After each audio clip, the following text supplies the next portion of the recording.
The crystal chandeliers of the cathedral trembled as the gunshot echoed. But Dante didn't look at the men storming the pews. His eyes were locked on the heavyset woman in the black and white uniform bleeding out on the marble altar. Josephine, the maid who was supposed to be invisible, had taken the bullet meant for him. As he dropped to his knees, staining his tuxedo in her blood, she reached up with a trembling, calloused hand. What she whispered next shattered the ruthless Mafia dawn forever. The Marchetti estate, behind towering gates in the affluent hills outside Providence, was a fortress disguised as a palace. Inside lived Dante Marchetti, 33-year-old Don of the Rhode Island syndicate, having inherited the throne 2 years earlier when his father was blown apart in his sedan on a downtown corner. Dante ruled with terrifying quiet calculation, sharp features, black hair, eyes the color of a winter storm, entirely unreachable. And then there was Josephine Doyle. Josephine was 27, an Irish girl from the Mill District, who'd taken the job to pay her mother's staggering medical bills. She was not a Mafia princess. She was a maid, and a big one. Broad shoulders, thick thighs, a soft round stomach straining the buttons of her starched apron. The other maids, hired for their slender figures, snickered behind her back. She didn't care. Her size made her invisible in a house of superficial monsters, and invisibility was safety. It was during a late-night kitchen reprieve that her universe collided with Dante's. Past 2 in the morning, a freezing November Tuesday, Josephine couldn't sleep, kneading dough to keep her hands busy. The kitchen door swung open. Dante Marchetti stood there, missing his jacket, his white shirt soaked in dark, wet crimson. "Don Dante," Josephine whispered, backing against the prep table. "Lock the door," he rasped. "Now." She rushed to throw the deadbolt. When she turned back, he'd collapsed into a chair, breath coming in jagged gasps. "I need to call Mr. Ashcroft." "No," he winced. "There's a rat in my crew. No doctors. No one." He lifted his head, storm-gray eyes locking onto hers, truly seeing her for the first time. "You take care of your sick mother, right?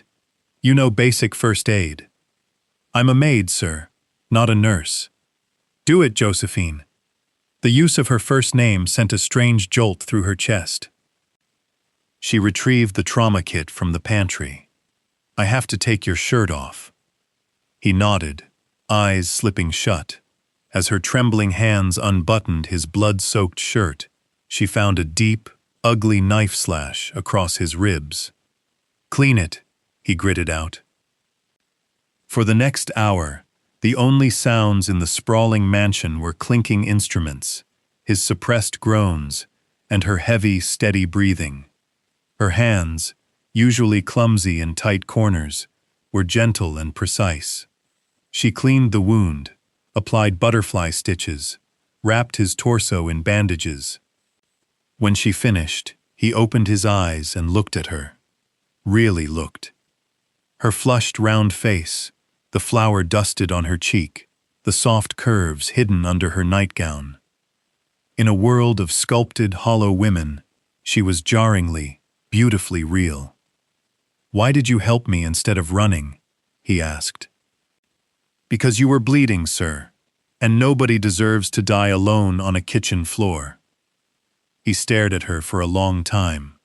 "Don't call me sir. Call me Dante."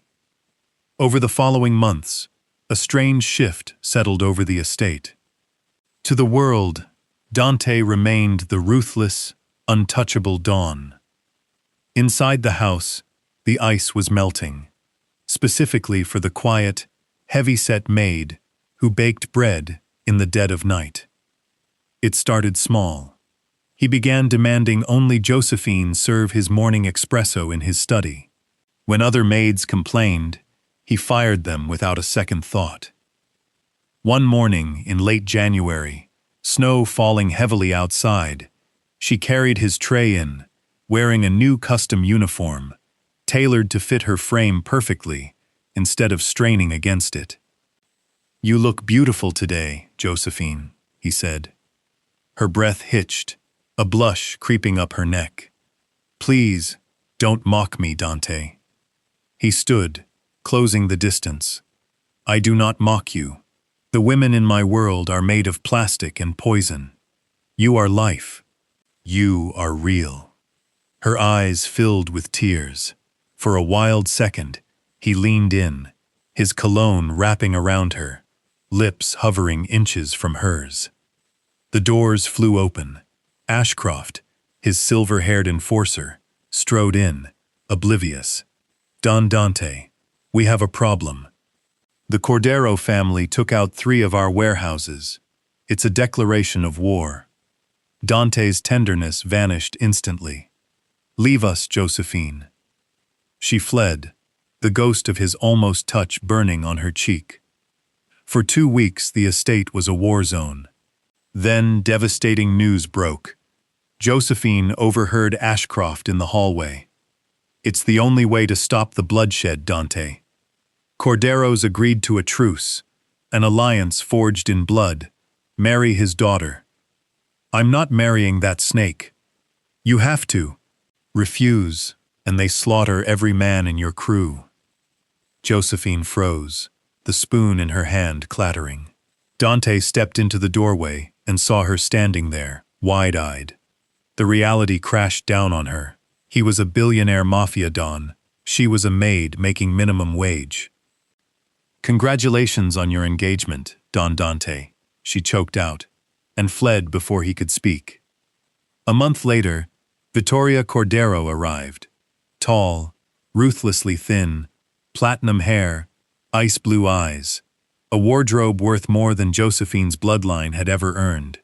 She moved through the estate like a viper, and from the moment she saw the lingering tension between Dante and the maid, she hated it. "You!"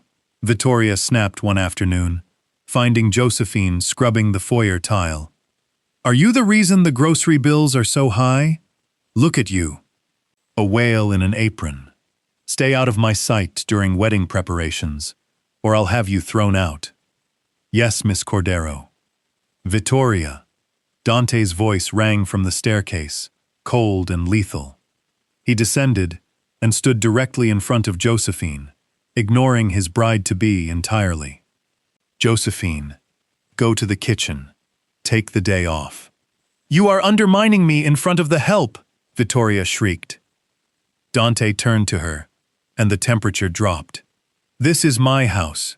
Josephine has more honor in her little finger than your entire bloodline.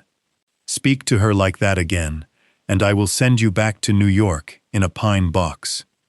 Vittoria nodded, terrified, but Josephine caught the look in her eyes as Dante walked away. Not just anger, calculating murder. The wedding was set for a Saturday, in late April, at the Cathedral of St. Bartholomew downtown. 2 days before, Josephine was assigned to clean the guest suite where Vittoria stayed. Dusting the vanity, she noticed something metallic wedged between the mattress and frame, a burner phone. Her heart skipped. She pulled it out, unlocked. One contact saved. The architect. "Are the men in position inside the cathedral?" "Yes, disguised as ushers and altar servers. 8 total." "Good.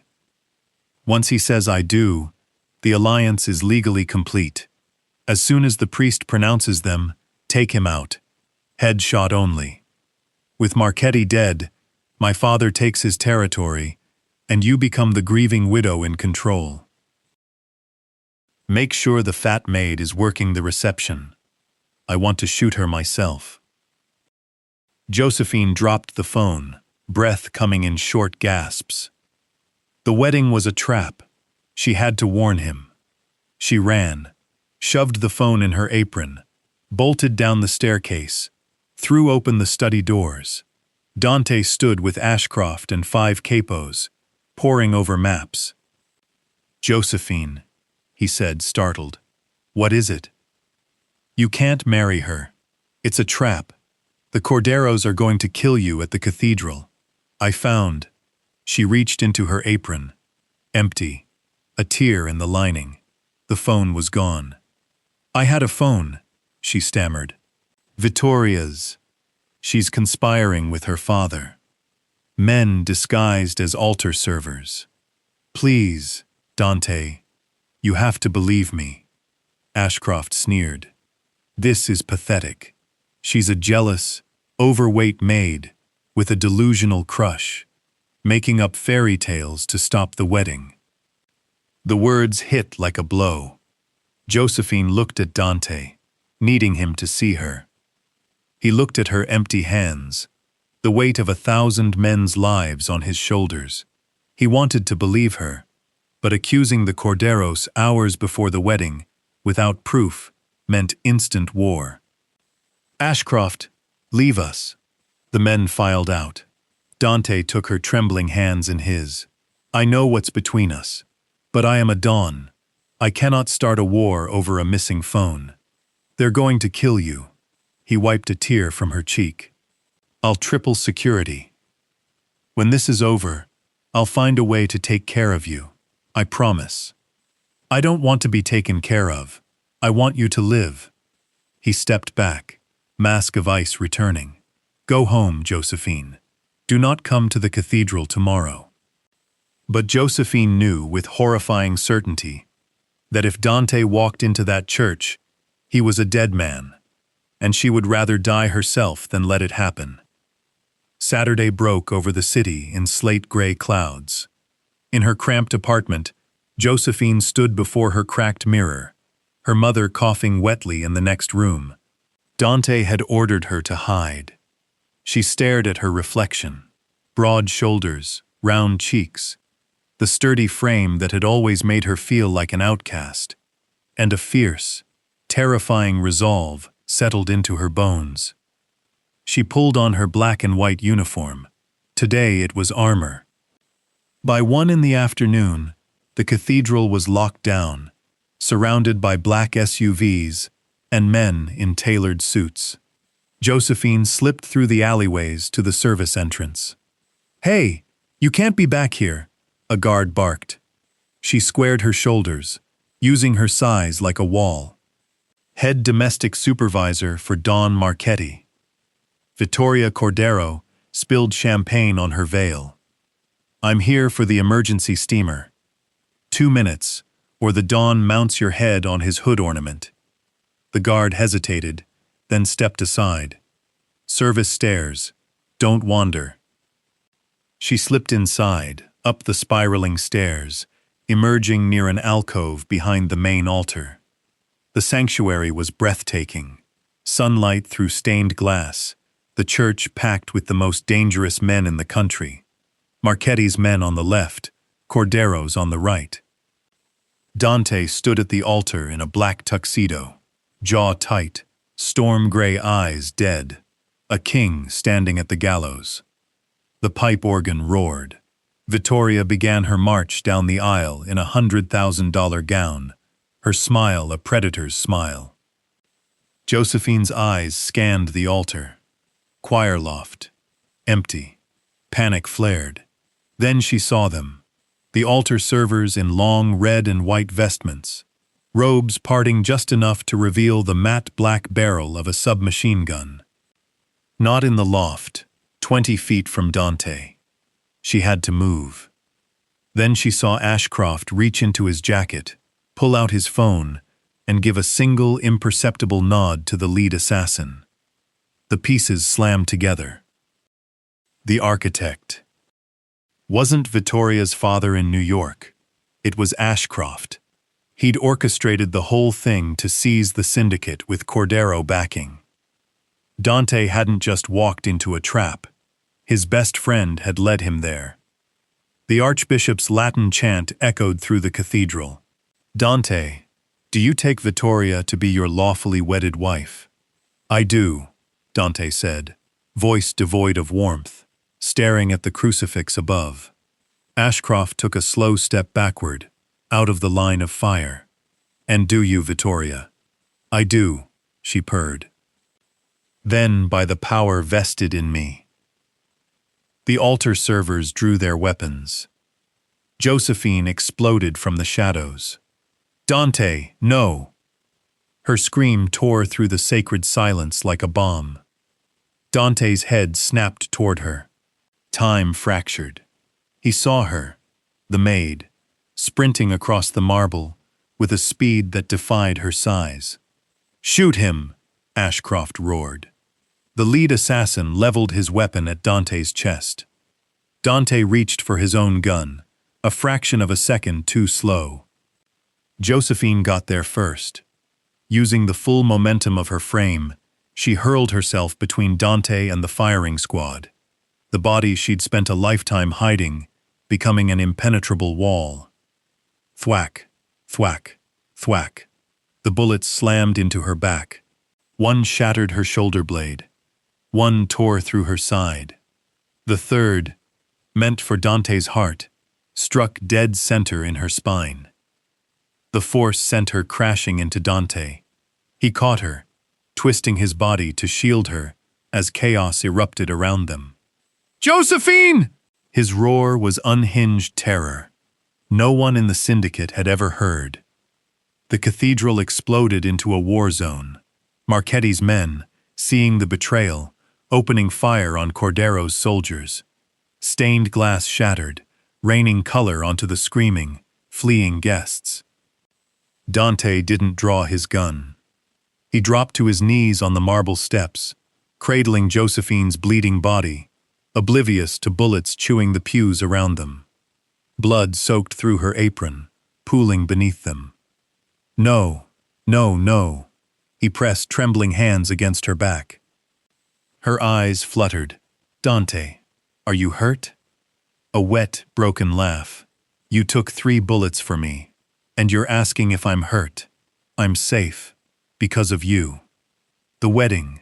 Panic flashed as memory returned. It's over. Ashcroft's dead. There's no wedding. The only thing that matters is right here. I told you, she whispered, a weak smile lifting her lips. The phone. Ashcroft. He was the architect. I know. I'll kill him. Just stay with me, Josephine. Please. Her breathing was growing shallow, the pain in her back fading into creeping numbness. She looked up at his face, memorizing every angle.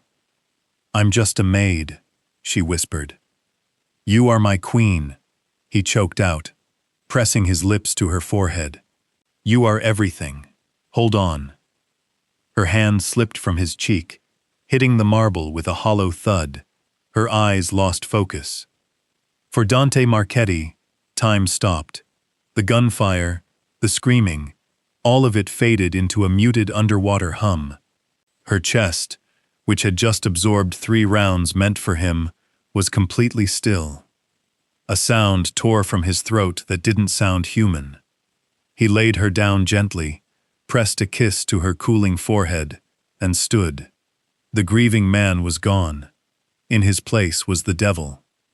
He picked up a rifle, dropped by one of the dead assassins, racked the charging handle, and walked through the crossfire toward Ashcroft, seemingly untouched by the bullets around him. 3 precise bursts tore through the remaining assassins. Ashcroft panicked, dropped his weapon, and ran. He didn't make it. Dante shot out his kneecap, and the traitor collapsed screaming. The firefight died. Marchetti's men had overwhelmed the Cordero faction. Dante stood over Ashcroft. Dante, please. The Corderos promised me the whole region. It was business. She was just a maid. She was my world. Dante pressed the barrel to his forehead. And you took her from me. He pulled the trigger, turned without looking back, and sprinted for the altar as paramedics finally burst through the doors. Here. Get over here now. The lead paramedic looked at the blood, the wounds. Sir, we need to step back. She has no pulse. Do not let her die, Dante snarled, grabbing his collar. I own the board at Rhode Island General. Bring her back, or I burn this city down. They stabilized a faint, thready pulse, just long enough to load her into the ambulance. Dante climbed in beside her and refused to let go of her hand. The surgical waiting room was sterile purgatory. Dante sat for 11 hours in his blood-stiff tuxedo. Vittoria had been captured trying to flee the airport. Her father had been executed hours earlier in a retaliatory strike. The war was already won, but none of it mattered until those doors opened. Just past midnight, the surgeon walked out, exhausted. "She's alive, Don Marchetti." Dante collapsed against the wall, a ragged sob tearing out of him. "But you need to understand," the doctor continued. "It's a medical miracle. 3 rounds at point-blank range. 1 shattered her scapula. 1 punctured a lung. The 3rd hit her L4 vertebra directly. It should have severed her spinal cord. Why didn't it? Her body type, the density of her back muscle and adipose tissue, acted as a biological decelerator. It slowed the round just enough that it lodged a millimeter from the spinal canal instead of tearing through it. The doctor offered a tired smile. The weight she's likely carried as a burden her whole life is exactly what saved her today. Dante closed his eyes, overwhelmed. The women of his world starved themselves for an impossible mold, and that fragility would have killed her on the altar. Josephine was real, substantial, and her body had shielded them both. For 4 days, he didn't leave her bedside. He had her mother transferred to a private suite 3 floors down. The finest oncologists flown in. He bathed Josephine's forehead, held her hand, talked to her through the night about a future he suddenly wanted to live to see. On the 5th afternoon, the heart monitor's rhythm hitched. Her eyes fluttered open. "Josephine," he was beside her instantly. "You're awake." "Dante." Her voice was a rasp. "Are you hurt?" He let out a wet laugh. "You took 3 bullets for me, and that's your first question." "No. I'm safe, because of you." "The wedding," panic flashed. "It's over. Ashcroft is dead. The Corderos are dismantled. There is no wedding, and there never will be. The only thing that matters is right here." "I ruined everything," she whispered, a tear sliding down her cheek. "I'm just the fat maid, Dante. You're a king." His face hardened, not with anger, but fierce devotion. "Listen to me, Josephine Doyle. This body you hide beneath an apron stopped a bullet from severing your spine. You didn't ruin anything. You saved my life. You are the bravest person I have ever known." He reached into his pocket, pulling out a flawless emerald-cut diamond, a family heirloom. "I am a dark man. I live in shadows, but you are my light." He slid the ring onto her finger. It fit perfectly. "Marry me. Be the queen of this city. Let me spend my life worshiping the woman who saved my soul."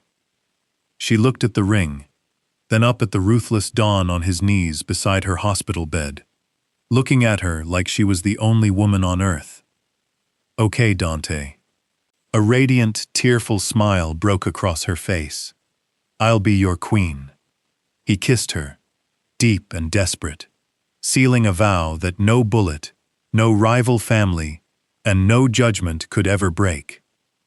Did this intense Mafia romance keep you on the edge of your seat? Josephine's journey from an invisible, overlooked maid to the undisputed queen of the syndicate proves real strength doesn't come in a sculpted package. If her bravery and Dante's ruthless devotion moved you, hit that like button, share it with someone who loves a story like this,